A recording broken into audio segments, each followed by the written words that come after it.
ಶಿವಮೊಗ್ಗ ಮಂಗಳೂರನ್ನು ಸೂಕ್ಷ್ಮವಾಗಿ ನಾವು ನೋಡ್ತೇವೆ. ಮುಲಾಜಿಲ್ಲದೆ ಕ್ರಮ ಜರುಗುತ್ತೆ. ಯಾವ ಕ್ರಮ ಅಂತ ಈಗಲೇ ನಾವು ಹೇಳಲ್ಲ. ಉಡುಪಿ ಆಗಲಿ ಮಂಗಳೂರಾಗಲಿ ಶಿವಮೊಗ್ಗ ಆಗಲಿ ಇಷ್ಟು ಭಾಗವನ್ನು ತುಂಬ ಸೂಕ್ಷ್ಮ ಅಂತ ನಾವು ಪರಿಗಣಿಸ್ತಾ ಇದ್ದೀವಿ.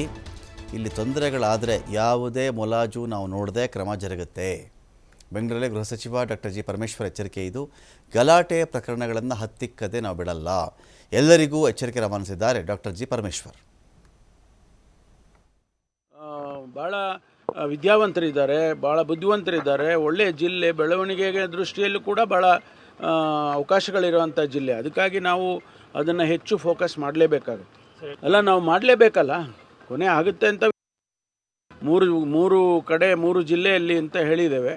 ಶಿವಮೊಗ್ಗ ಮತ್ತು ಉಡುಪಿ ಮತ್ತು ಮಂಗಳೂರು, ಆ ಜಿಲ್ಲೆಗಳಲ್ಲಿ ಹೆಚ್ಚು ಫೋಕಸ್ ಮಾಡಿ ನಾವು ಮಾಡ್ತೇವೆ.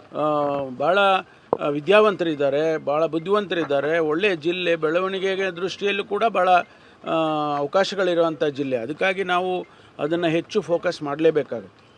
ನಾವು ಮಾಡಲೇಬೇಕಲ್ಲ, ಕೊನೆ ಆಗುತ್ತೆ ಅಂತ ವಿಶ್ವಾಸದಿಂದಲೇ ಮಾಡಬೇಕು. ನಾವು ಇಲ್ಲದೇ ಇದ್ದರೆ ಆಗೋದಿಲ್ಲ ಅಂತೇಳಿ ಅಪನಂಬಿಕೆ ಇಟ್ಕೊಂಡು ಮಾಡೋಕ್ಕಾಗೋದಿಲ್ಲ. ನಾವು ಕೊನೆ ಮಾಡ್ತೀವಿ. ಈಗ ಶಿವಕುಮಾರ್ ಜೋಹಳ್ಳಿ ಇದ್ದಾರೆ. ಶಿವಕುಮಾರ್ ಜೋಹಳ್ಳಿ, ಈಗ ಒಂದು ಕಡೆ ಆ್ಯಂಟಿ ಕಮ್ಯುನಲ್ ಪಡೆ ಇದನ್ನು ರಚನೆ ಮಾಡಿದೆ ಸರ್ಕಾರ, ಆದೇಶವನ್ನು ಹೊರಡಿಸಲಾಗಿದೆ. ಇದರ ಕಾರ್ಯಚಟುವಟಿಕೆಗಳು ಹೇಗಿರ್ತವೆ, ವಿಶೇಷವಾಗಿ ಶಿವಮೊಗ್ಗ, ಉಡುಪಿ, ಮಂಗಳೂರು ಈ ಭಾಗದಲ್ಲಿ ಅಂತ ಬಂದಾಗ ಅಂತ?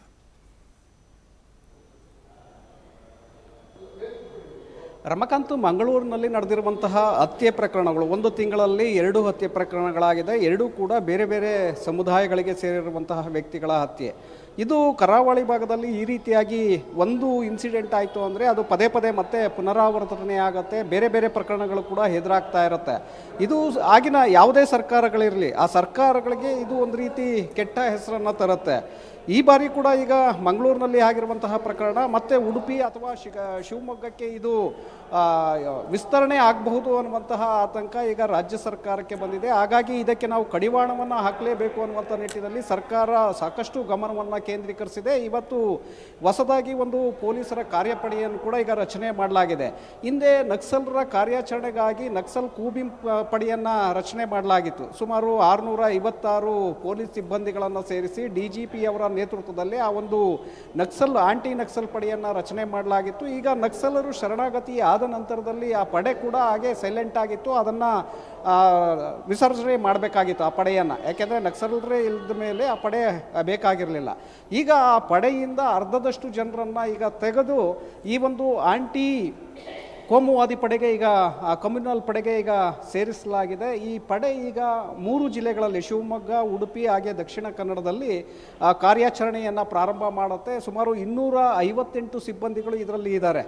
ಈ ಸಿಬ್ಬಂದಿಗಳು ಮಾಡುವಂತಹ ಕೆಲಸ ಅಂದರೆ ಯಾರು ಕೋಮು ಪ್ರಚೋದನೆಯನ್ನು ಮಾಡ್ತಾರೆ ಅವರನ್ನು ಪತ್ತೆ ಹಚ್ಚುವಂಥದ್ದು, ಅವರಿಗೆ ಕಡಿವಾಣವನ್ನು ಹಾಕುವಂಥ ನಿಟ್ಟಿನಲ್ಲಿ ಕಾನೂನಿನ ಮೂಲಕ ಮುಂದುವರಿಯುವಂಥ ಒಂದು ಕೆಲಸವನ್ನು ಮಾಡಲಿದೆ. ಹಾಗೆ ಈ ಏನು ಹತ್ಯೆ ಪ್ರಕರಣಗಳಾಗ್ತಾ ಇದೆ, ಇದರ ಒಂದು ಹಿಂದೆ ಏನಾದರೂ ಕಾರ್ಯಾಚರಣೆಗಳಿದೆಯಾ, ರಾಜಕಾರಣ ಇದೆಯಾ, ಹಿಂದೆ ಕೋಮು ದ್ವೇಷವನ್ನು ಬೆಳೆಸ್ತಾ ಇರುವಂಥವ್ರು ಯಾರು, ಇದರ ಬಗ್ಗೆ ಮೊದಲೇ ಪತ್ತೆ ಹಚ್ಚುವಂಥ ಒಂದು ಕೆಲಸವನ್ನು ಕೂಡ ಈ ಕಾರ್ಯಪಡೆ ಮಾಡಲಿದೆ. ಹಾಗೆ ಇಲ್ಲಿ ಈಗಾಗಲೇ ಬೇರೆ ಬೇರೆ ರಾಜಕೀಯ ವ್ಯಕ್ತಿಗಳು ಕೂಡ ಕೈವಾಡ ಇರುತ್ತೆ ಅನ್ನುವಂಥ ಮಾಹಿತಿಗಳು ಸಿಗ್ತಾ ಇರೋದ್ರಿಂದ ಇದಕ್ಕೆ ಸಂಪೂರ್ಣವಾಗಿ ನಾವು ಕಡಿವಾಣವನ್ನು ಹಾಕಲೇಬೇಕು. ಹಾಗಾಗಿ ಕಠಿಣ ಕಾನೂನು ಕ್ರಮಗಳನ್ನು ತೆಗೆದುಕೊಳ್ಳುವಂಥ ಒಂದು ಕೆಲಸವನ್ನು ಈ ಕಾರ್ಯಪಡೆ ಮಾಡುತ್ತೆ. ಹಾಗೆ ಎಲ್ಲಿ ಕೋಮು ಸಂಘರ್ಷ ಶುರುವಾಗುತ್ತೆ ಅಲ್ಲಿ ಪಡೆ ತಕ್ಷಣ ಎಂಟ್ರಿ ಆಗುತ್ತೆ. ಜೊತೆಗೆ ಒಂದು ಘಟನೆ ಇನ್ಸಿಡೆಂಟ್ ಏನಾದರೂ ಆಗಿದೆ ಅಂದರೆ ಅದರ ಬೇರು ಸಮೇತ ಕಿತ್ತು ಹಾಕುವಂಥ ಒಂದು ಪ್ರಯತ್ನವನ್ನು ಈ ಪಡೆ ಮಾಡಲಿದೆ. ಹಾಗಾಗಿ BJP ನಾಯಕರನ್ನು ಟಾರ್ಗೆಟ್ ಮಾಡಿಯೇ ಈ ಒಂದು ಪಡೆಯನ್ನು ರಚನೆ ಮಾಡಿದಂತೆ ಕಾಣಿಸ್ತಾ ಇದೆ. 3 ಜಿಲ್ಲೆಗಳಲ್ಲೂ ಕೂಡ ಮುಂದಿನ ದಿನಗಳಲ್ಲಿ ಈ ರೀತಿಯಾದಂಥ ಘಟನೆಗಳು ಆಗಬಾರ್ದು, ಅದಕ್ಕೆ ಮುನ್ನೆಚ್ಚರಿಕೆಗಳನ್ನು ತೆಗೆದುಕೊಳ್ಬೇಕು, ಅದನ್ನು ಅಲ್ಲೇ ಮಟ್ಟ ಹಾಕಬೇಕು ಅನ್ನುವಂಥ